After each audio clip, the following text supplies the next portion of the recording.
guys, this is Evolution, and today I have another Generation 6 moveset for you. This one's going to be Diggersby.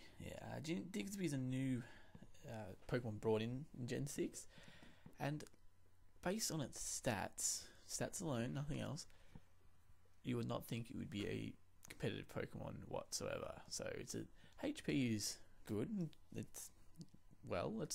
but looking at that is its only stat that is, like I say, usable. You could probably chuck a little bit in defense and special defense, but you wouldn't use it as a bulky Pokemon because it's not bulky enough. Its speed's not high enough for it to be a revenge killer of any sort like that, and its attack and special attack is just not good enough to do anything really. Not compared to any other thing that you could use instead of Diggersby.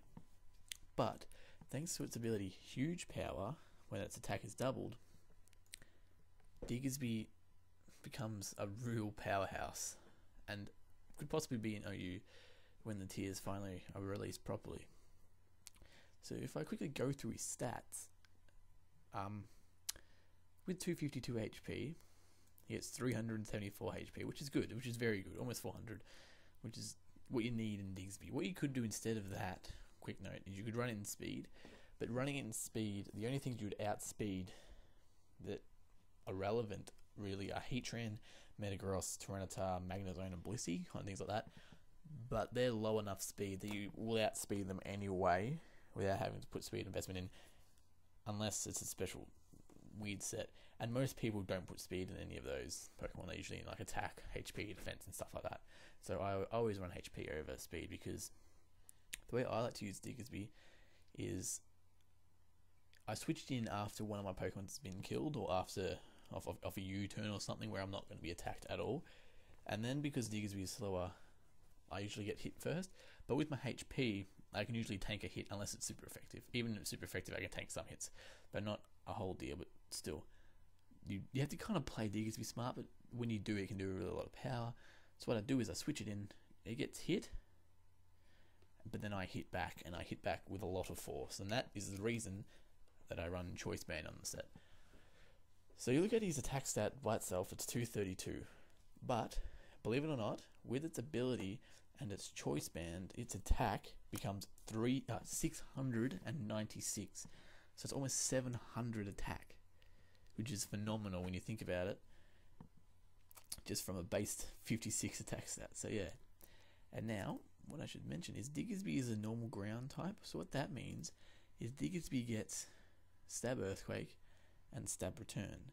So combined with that attack stat, they are two very, very, very strong attacks. And also, what I like to run on it as well is Quick Attack, so it gets a good priority move, Stab priority Quick Attack. Now, the only problem with those three moves is the only thing it doesn't really hit is Gengar with Levitate. Mega Gengar it can hit with an Earthquake, but normally it's not Mega. You don't switch into a Mega, if that makes sense. Usually some people would switch it in. So what I like to run, as well as those three moves, is U-turn. Now U-turn you could switch it up, and I'll show you what other moves you could use at the moment, in a second, sorry. But for the moment, I'll kind of explain why I use U-turn. Well, if I switch in, and the other team has a Gengar, and it's a good player who's thinking about what's going to happen, he's probably thinking I'm going to use Earthquake or Return or Quick Attack. Knowing Gengar can't get hit by any of those attacks, he'll switch it in, and then he'll has the advantage. So what I like to do is I use a U-turn to keep up switch advantage. So he's switching Gengar, I U-turn out, and I still have an advantage for switching in. And other times, I just like to, if he has like a really defensive Pokemon with an air balloon or something, like a Excadrill or stuff like that, again, I like to U-turn so I can keep up momentum. And now, but if you don't want to use U-turn, that's fine. What you could run, there's a few moves. Diggersby does get quite a good move set. As you can see, he gets Brick Break, Bounce. I'm not sure why you'd use Bounce. Use Bounce against Grass, but you don't. I'd probably use Return, to be honest, because Bounce would do. What would Bounce do? About 170, and so Return does about 150. But always hits and stuff like that. So I wouldn't really worry about Bounce. Brick Break's an option. What else? Hammer Arm's a definite option over Brick Break. It has a lower accuracy, so you have to keep that in mind, but also lower speed. But again, don't really have to worry about speed, especially if you're going to attack and switch out.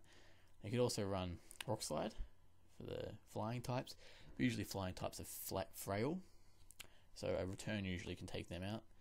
And you could also run Stone Edge, probably run that over Rock Slide, but same kind of thing. But Stone Edge, if I was going to pick a fourth move instead of U-turn, I'd probably pick Stone Edge just because it's such a powerful move and high critical chance ratio. But another thing you could run is Wild Charge. Now Wild Charge could definitely take care of flyings and waters. So if someone's going to switch in a Azmiral or something that's going to tank maybe not tank an Earthquake, but take an Earthquake and then attack back, Wild Charge could be a definite option there. So yeah, so to show off Diggersby's real potential, I've got a couple of clips here for you. The first one is just an attack on a Rotom. Usually Rotom's very bulky, and so I'll show the damage it can do. And the second one is a battle that I played very poorly towards the start, so I lost a lot of my attackers and things. My way I play, I lost it early, so I had to kind of scrap back, and then Diggersby towards the end really helped me out. So if I get into the two clips, the first one, as I said, is the Rotom clip. I think he thought I was going to switch out, which is probably a smart move, Rotom versus Diggersby, but I went for a very, very risky play. I went for the attack in the return. He could have gone for the Will-O-Wisp or the Hydro Pump, and that would have been very detrimental. But as you saw there, Diggersby took out that full HP Rotom with the return, and that could have been a specially defensive Rotom. Probably was, I'm not 100% sure. But just to see how much that took it out one shot, shows how strong Diggersby is, how big that attack is with the choice band. So yeah, and then the second clip, as you see here, I take out a Togekiss 50%. That's not too impressive, but still. And so I know I can win with Diggersby. So what I do here, I don't want to know what he's going to do, but I'm going to switch to Dragonite to take. He uses the Draco Meteor. I'm okay with that. Take it out, but then I can switch back into Diggersby. Now with a half special attack, I know I can take it out because he can't kill me, but I go for the return. He switches to his Chansey, and I take that out. Critical definitely did not matter. I kind of did the calc. It's kind of hard with that because I don't have one for Diggersby, but I did something similar. Did not matter at all. Switch to Skarmory. He goes to the Dark Pulse instead of the Draco Meteor. Smart play because he obviously knew I was going to switch. That kills it off. And then I spring back in Diggersby for the last bit. And I ended up going for the return, U-turn. Return would have done more because of stab, but kind of like, oh, super effective. But yeah, return would have definitely done more. But as you see there, I'll live a Dark Pulse on Hydreigon, probably Choice Specs or Choice Scarf because you have to keep switching. Not 100% sure. And so yeah, took it out. But yeah, so thanks for watching. I strongly urge you to try out Diggersby. Put it on a team. You can't take out all Pokemon. As I said, it can't hit Gengar at all, and some Pokemon can hit it pretty heavily. But if you play around it and really play smart and play Diggersby as like a revenge, just wall breaker, it can really do some damage. So if you like this type of video, let me know. Comment, like. If you want to check out my other videos and you like them, feel free to subscribe. It really helps me out. But yeah, so thanks for watching. This is Evolution, and I'll hopefully see you again next time.